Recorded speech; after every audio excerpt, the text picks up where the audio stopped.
The salesman pressed his palm flat against Mike Tyson's chest and told him the showroom floor wasn't for window shoppers, physically steering the heavyweight champion of the world toward the exit door. Tyson didn't flinch. He locked eyes with the man, grabbed the sales brochure from his hand and pointed to the most expensive aircraft on the page. What happened in the next 45 minutes would become aviation sales legend, a story whispered about for decades. The salesman's hand shot up like a traffic cop stopping a bus, palm flat, aimed right at Mike Tyson's chest. "Sir, I'm gonna need you to step back from the aircraft." Tyson stopped, not because the hand scared him, not because the words made sense. He stopped because in 36 years of life, after biting a chunk out of Evander Holyfield's ear, after knocking out grown men in 8 seconds flat, after earning $300 million with his fists, nobody had ever told Mike Tyson he couldn't walk toward something he wanted to buy.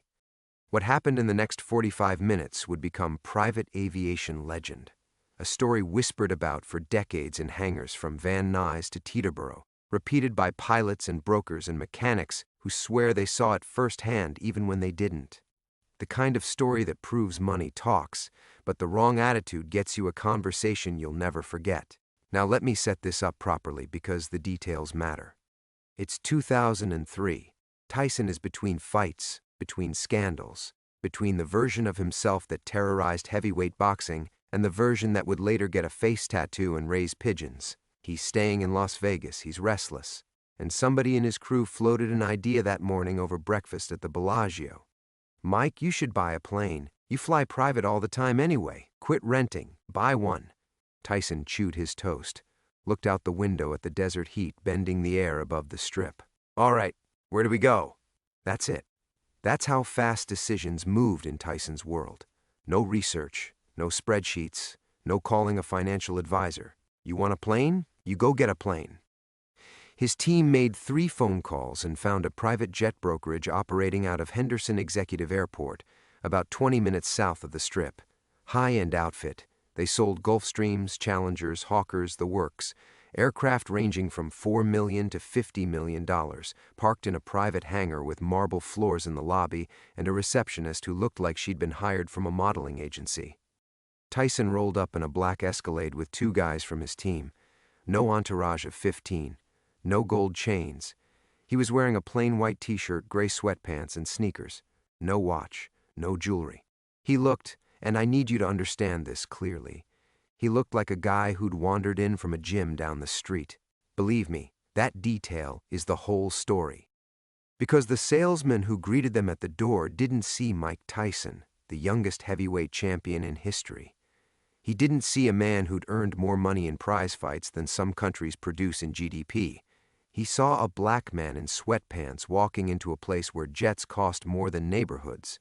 The salesman's name was Greg. I'm using that name because the people who tell this story use that name, and whether it's his real one or not, Greg is who he became in the legend. Greg was mid-40s, tan, silver hair pushed back, wearing a navy blazer with brass buttons and shoes so polished you could check your teeth in them. Greg sold jets the way some guys sell timeshares. He qualified buyers at the door, looked at their clothes, looked at their car, made a snap judgment. And Greg's snap judgment that afternoon was catastrophic. "Can I help you, gentlemen?" Greg said it the way a bouncer asks if you're on the list, not welcoming, assessing. Tyson stepped forward. "Yeah, I want to look at what you got. I'm thinking about buying something." Greg's eyes traveled down from Tyson's face to his t-shirt, to his sweatpants, to his sneakers.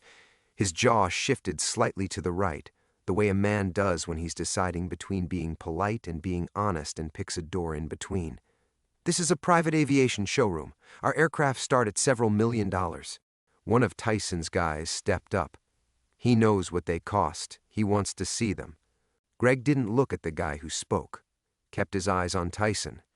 "We typically work by appointment, and our clients usually come with their financial representatives." Now here's what nobody tells you. Tyson didn't lose his temper. That's the part people get wrong when they retell this. They expect the old Tyson, the one who threw a television out of a hotel window, the one who threatened to eat Lennox Lewis's children. But that Tyson was a character he performed for cameras and press conferences. This Tyson, the real one standing in that lobby, just got quiet. And Quiet Tyson was more dangerous than Screaming Tyson, because Quiet Tyson was calculating. He took a half step back, clasped his hands in front of him, tilted his head about 2 degrees to the left. If you'd ever watched a Tyson fight, you'd recognize that tilt. That was the angle his head sat at right before he threw the punch that ended your career. "You don't think I can afford what's in here?" Tyson said. It wasn't a question. Greg put on a smile that had no warmth behind it. "Sir, I didn't say that. I'm just explaining our process. We have a qualification procedure, background checks, proof of funds. We can't just let anyone walk through and touch the aircraft." Touch the aircraft. He said touch the aircraft. To Mike Tyson. The man who'd touched Lennox Lewis's face with a right hook that was once measured at 1,700 pounds of force. Tyson turned to his guys. Didn't say a word, just turned. His team had seen that move before. They knew it meant the temperature in the room had changed. One of his guys, a large man named Darryl, who'd been with Tyson since the early 90s, pulled out a cell phone and stepped away. The other stayed close, arms folded, watching Greg with the kind of patience that communicates the opposite of patience. Greg straightened his blazer, adjusted a cufflink, looked toward the receptionist as if confirming she'd witnessed him following protocol. He was performing now, acting out the role of gatekeeper, making sure the unqualified visitor understood the hierarchy. "Listen," Greg said, taking a step toward Tyson, which was either brave or stupid depending on your perspective. "I don't want to waste your time or ours. If you'd like to make an appointment and come back with the proper documentation, we'd be happy to assist you." Tyson looked at the floor, then at the far wall, where a massive photograph showed a Gulfstream G550 soaring above clouds. Then back at Greg.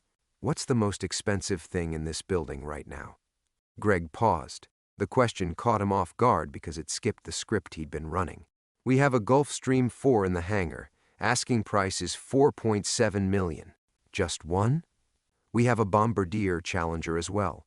3.9. That's it? That's what you got?" I swear this happened. Greg actually puffed up, chest out, like Tyson had insulted his inventory. "Those are exceptional aircraft, sir, world class. Heads of state fly on Gulfstream 4S. Tyson unclasped his hands, reached into his sweatpants pocket, pulled out a cell phone that looked like it had been through a war, flipped it open, dialed a number, and turned his back on Greg completely. Full back. Which in body language terms is the most dismissive thing one man can do to another without throwing a punch. "Yeah, it's Mike. I need you to call the bank. Tell them I'm buying something today and I need a wire ready. How much? Make it 10 million. Let's see what happens." He closed the phone, turned back around. Greg's face hadn't changed yet because the words hadn't fully registered. 10 million was more than double the most expensive jet in the building. Get this. Darryl came back from his phone call at the exact same moment, walked right up to Greg, stood about a foot too close, and said, "I just called your corporate office in Scottsdale. I spoke with the owner. He's on his way. He told me to tell you to give Mr. Tyson whatever he wants." Greg's tan went about 2 shades lighter. Not because of Darryl, because of the name, Mr. Tyson. Because Greg's brain, which had been running a discrimination algorithm since the Escalade pulled up, finally connected the face to the name, to the history, to the $300 million. His mouth opened, closed, opened again. He looked at Tyson's face properly for the first time. The gap in the teeth. The brow that had taken 10,000 punches and shown 0 damage. The neck that was wider than Greg's thigh. "Mr. Tyson. Mike Tyson?" Tyson said nothing. He was already walking past Greg toward the hangar door. Didn't wait for permission. Didn't wait for a badge or a sign-in sheet or a qualified escort. Just walked. Because Mike Tyson has never waited for a door to open. He walks toward doors and they open or they come off the hinges. Greg scrambled after him, the polished shoes clicking double time on the marble floor. "Mr. Tyson, please, I apologize. I didn't realize. Let me show you the hangar. The Gulfstream is right this way." Tyson pushed the hangar door open himself. The space was massive. High ceilings, fluorescent lights, the smell of jet fuel and money. 2 aircraft sat gleaming on the polished concrete floor. The Gulfstream 4 on the left, the Challenger on the right. Both white with racing stripes. Both looking like something a president would step off of. Tyson walked straight to the Gulfstream, ran his hand along the fuselage, touched the aircraft, right there, touched it. Let his palm drag across the metal the way you'd pet an animal you were thinking about taking home. Greg was 2 steps behind him, talking fast now, the whole demeanor flipped upside down. This particular GIV was previously owned by a Fortune 500 CEO. Completely refurbished interior, new avionics, Rolls-Royce Tay engines, range of 4,000 nautical miles, it can do New York to London non-stop. Tyson wasn't listening. He climbed the stairs into the cabin. The interior was cream leather and mahogany, seats for 14, a couch, a conference table, a full galley, a lavatory with gold fixtures. He sat in the captain's chair up front and put his hands on the yoke. "This is what 4.7 gets you?" he said. Greg appeared in the cockpit doorway, slightly out of breath. "Yes, sir. And we can discuss financing options, leasing structures, management agreements." Tyson swiveled the chair to face him. "I don't finance, I buy." He stood up, walked past Greg again, back down the stairs, over to the Challenger, climbed in, checked the cabin, smaller, still nice, but smaller. Came back out. "The Gulfstream, what's the absolute lowest you'll take?" Greg's training kicked back in. Even though his status had been demolished, the salesman muscle memory still fired. "Well, the asking price is 4.7, but I'd need to speak with the owner about any potential." "Your owner's on his way here," Tyson said. "Let's wait." And here's where it gets legendary. They waited 17 minutes. Tyson sat on a folding chair near the hangar door, completely relaxed, scrolling through his brick phone. Greg stood nearby, hands clasped, shifting his weight from foot to foot. The receptionist brought water. Nobody spoke. The silence was so complete you could hear the air conditioning cycling through the ducts. A silver Mercedes pulled up outside. A man got out, short, stocky, wearing a golf shirt and khakis, clearly pulled off a course somewhere. This was the owner. His name doesn't matter because he's not the point. He walked into the hangar, saw Tyson, and his face split into the most genuine smile that building had seen all day. "Mike Tyson, my God, it's an honor. I watched you knock out Michael Spinks live in Atlantic City. 91 seconds, greatest thing I've ever seen in person." Tyson stood, shook his hand. "Good fight. Listen, I want the Gulfstream. What's the real price?" No small talk, no tour, no negotiation theater, just the question. The owner looked at Greg. Greg looked at the floor. The owner looked back at Tyson. "For you, 4 million flat, and we'll throw in the first year of maintenance and management." Tyson nodded once. "Done." He pulled out the brick phone again, made a call, spoke for about 45 seconds, closed the phone. "Wires going out now, should hit your account within the hour. $4 million, transferred with a phone call, while wearing sweatpants." Now mark this moment because this is where the power shift locked in permanently. Tyson didn't celebrate, didn't gloat, didn't high-five his guys. He turned to Greg, walked toward him, and Greg, to his credit or his terror, didn't step back. He stood there and took what was coming. Tyson stopped close enough that Greg could see the individual pores on Tyson's face, close enough that the former champion's breath moved the hair on Greg's forehead. This is real. This is the part that gets repeated in every hangar in America. Tyson reached out and straightened Greg's lapel, adjusted the brass button on his blazer. A gesture so gentle, so almost fatherly, that it was more devastating than any insult could have been. Then he spoke, quiet, almost soft, in that high voice that had always been such a strange contrast to the violence he carried in his hands. "You looked at me and saw a bum. That's your problem, not mine." 14 words. Greg didn't respond. Couldn't respond. What do you say to that? The man was right. The judgment had been instant, visual, and wrong. And the cost of being wrong wasn't a lost sale on paper, it was a story that would follow Greg through the industry for the rest of his career. The salesman who tried to kick Mike Tyson out of a jet showroom. Tyson stepped back, turned to the owner. "Your guy needs some training. He almost cost you $4 million because he didn't like my pants." The owner looked at Greg with an expression that contained an entire HR meeting. Then back at Tyson. "I apologize, Mike. Sincerely, that's not how we do business." "It's exactly how you do business," Tyson said. "But now you know." He walked toward the hangar exit. Darrell and the other team member fell in step. Before he reached the door, Tyson stopped, turned back one more time, looked at the Gulfstream. His Gulfstream now.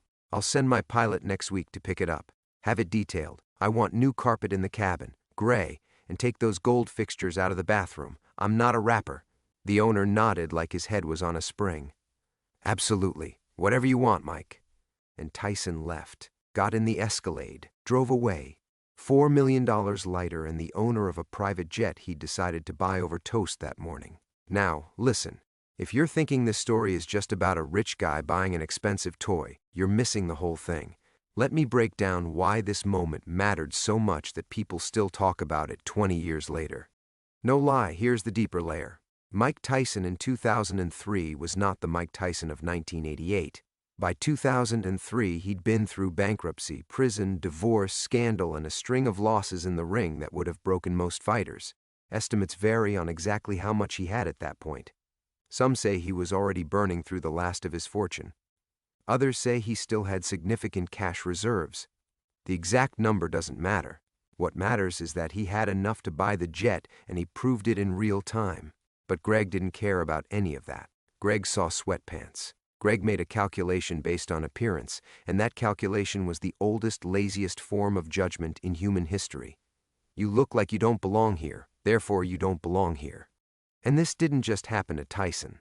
This happens every day. In car dealerships, in jewelry stores, in real estate offices. In every business where somebody in a blazer decides in 3 seconds whether you're worth their time based on what you're wearing. It happened to Oprah in a handbag store in Switzerland. It happened to a black doctor trying to buy a car in Alabama. It happens constantly, quietly, in places where the Gregs of the world stand guard over things they don't even own. Tyson's response was different from what most people would do. Most people would argue, prove themselves verbally, pull out credentials, show bank statements, fight for the right to be treated as a customer. Tyson didn't do any of that. He didn't argue his way in. He bought his way past. And then he delivered the verdict face to face, calm and lethal, the way he used to deliver uppercuts. Trust me on this. That restraint cost him more energy than a knockout ever did. Because Tyson grew up in Brownsville, Brooklyn, one of the toughest neighborhoods in America. He was robbed, beaten, and arrested before he was 13. He found boxing because a counselor at a juvenile detention center saw something in him. Every instinct in his body was built for explosive reaction. Someone disrespects you, you respond with force. That's Brownsville's curriculum. That's what the streets teach you. But he didn't. He straightened the man's lapel. He spoke quietly. He left. And that's why the story became legend. Because the expected version, Tyson loses his temper, destroys the showroom, makes headlines for violence, that story would have been forgotten in a week. The actual version, Tyson stays calm, buys the jet, delivers a one-line verdict that cuts deeper than any punch. That story is permanent. That story teaches something. Here's something that deserves attention. About 6 months after the sale, the owner of the brokerage told a colleague at an aviation conference what happened that day. The colleague told someone else. That person told 3 people at a dinner. Within a year, the story had spread through the private aviation community with the velocity of gossip that has the benefit of being true. Greg, whoever he really was, reportedly left the company within months, not because he was fired, but because every client who walked in started hearing the story from other staff and asking if he was the guy. Imagine going to work every day in a building where your worst moment is the most popular story anyone tells. And here's the other thing, the part that makes this more than a rich guy revenge story. Tyson later talked about this moment in interviews, not with anger, but with something closer to sadness. He said, and I'm paraphrasing, "I spent my whole life being judged. In the ring, they judge you by what you can do. Outside the ring, they judge you by what you look like. The ring was easier." Think about that. A man who fought the most dangerous humans on earth for a living found that easier than walking into a showroom to buy something.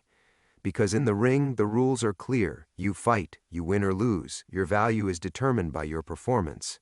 In a showroom, your value is determined by a stranger's bias. And you can't knock bias out. You can't break its jaw. You can absorb it or you can walk through it, but you can't make it stop existing. Tyson also said something else in a later interview that connects to this moment. He said, "I was never comfortable with money. I grew up with nothing. When I got everything, I didn't know how to hold it. I bought things because buying things was the only way people respected me. They didn't respect Mike. They respected what Mike could buy. That right there is the vulnerability nobody expects from a man who once said he wanted to eat someone's children. Tyson understood, maybe better than any athlete of his generation, that wealth was both his power and his prison. He could buy the jet. He could prove Greg wrong. But he couldn't buy his way out of being judged before he opened his mouth. He couldn't purchase a world where a black man in sweatpants gets the same handshake as a white man in a suit. And yet he kept walking into those rooms, kept buying, kept proving. Because what else do? You play the game with the chips you have, and Tyson's chips were his fists and his fortune, and he used both until both were gone. Now I got to tell you what happened to the jet. Tyson flew that Gulfstream 4 for about 2 years, took it everywhere. Vegas to New York to London, London to wherever the next fight, the next appearance, the next chapter of his chaotic life took him. His pilot, a former Air Force captain named James, later said that Tyson was the most courteous passenger he'd ever flown. Thanked the crew every flight, never demanded anything unreasonable. Once, during turbulence over the Atlantic, Tyson came into the cockpit, sat in the jump seat, and asked James to explain how the instruments worked. Not because he was scared, because he was curious. A man who'd spent his childhood in a world that didn't explain anything to him, finally in a position where he could ask questions without getting hit. Eventually, as Tyson's financial situation deteriorated, and it did severely, leading to his 2003 bankruptcy filing, the jet was sold. Some say it was repossessed. Others say he sold it voluntarily as part of restructuring his debts. Either way, the Gulfstream moved on to another owner, and Tyson went back to flying commercial, then charter, then whatever was available as the money dried up. But the jet was never the point. You know that by now. The jet was a prop in a story about power, perception, and the 10 seconds it takes to destroy a business relationship with a single look. And here's the final thing about Greg, the detail that seals this whole story shut. A pilot who worked at the brokerage told an interviewer years later that the day after the sale, Greg came into work early. Before anyone else arrived, he went to his desk, sat down, opened his drawer, took out a bottle of cologne, a spare tie, and a framed photo of himself standing next to a Citation X at some industry event. He put them in a cardboard box, and then he sat there for 20 minutes staring at the Gulfstream through the window. The Gulfstream that was no longer his to sell. The Gulfstream that had been sold around him, over him, despite him. He didn't get fired that day, but he understood something that morning that his blazer and his brass buttons had never taught him. The most expensive thing in that building was never the jet. It was the assumption that he could measure a man's worth by looking at him. That assumption cost his company nothing because the sale went through anyway. But it cost Greg everything. His reputation, his confidence, his story. Because from that day forward, Greg wasn't the guy who sold Gulfstreams. He was the guy who tried to stop Mike Tyson from buying one. And Tyson? Tyson went on to lose his fortune, find it again in smaller ways, do a one-man show on Broadway directed by Spike Lee, start a cannabis empire, get a Netflix series, and become one of the most beloved figures in American culture not despite his flaws, but because he never hid them. He told the world exactly who he was, always, a kid from Brownsville who learned to fight because the world hit first. The difference between Tyson and Greg was never money. It was honesty. Tyson walked into that showroom exactly as he was. No performance, no costume, no attempt to be anything other than a man who wanted to buy a plane. Greg, meanwhile, was all costume, the blazer, the shoes, the protocol, the qualification procedure. Greg was performing the role of someone who mattered, while standing in front of someone who actually did. Now, if you've made it this far, you clearly appreciate stories about people who refuse to be underestimated. That's exactly what this channel is about. Hit that subscribe button right now so you don't miss the next one. We've got stories coming that'll make this one look like a warm-up round. So let me leave you where this started. In a hangar in Henderson, Nevada, on a hot afternoon in 2003, a man in sweatpants walked in to buy a jet. A man in a blazer told him he couldn't. And the man in sweatpants bought the most expensive thing in the building with a phone call, delivered a 14-word verdict that still reverberates through the aviation industry, and drove away in an Escalade. The salesman thought he was guarding the door. Turns out he was just standing in the way. Mike Tyson didn't need a suit to prove his worth. He didn't need a watch or a car or a financial advisor walking beside him with a leather briefcase. He needed 45 minutes and a brick cell phone. And when it was over, the man who judged him was the one who stood exposed. That's not a business lesson. That's not a motivational poster. That's the truth about how the world works when you strip away the velvet ropes and the dress codes and the qualification procedures.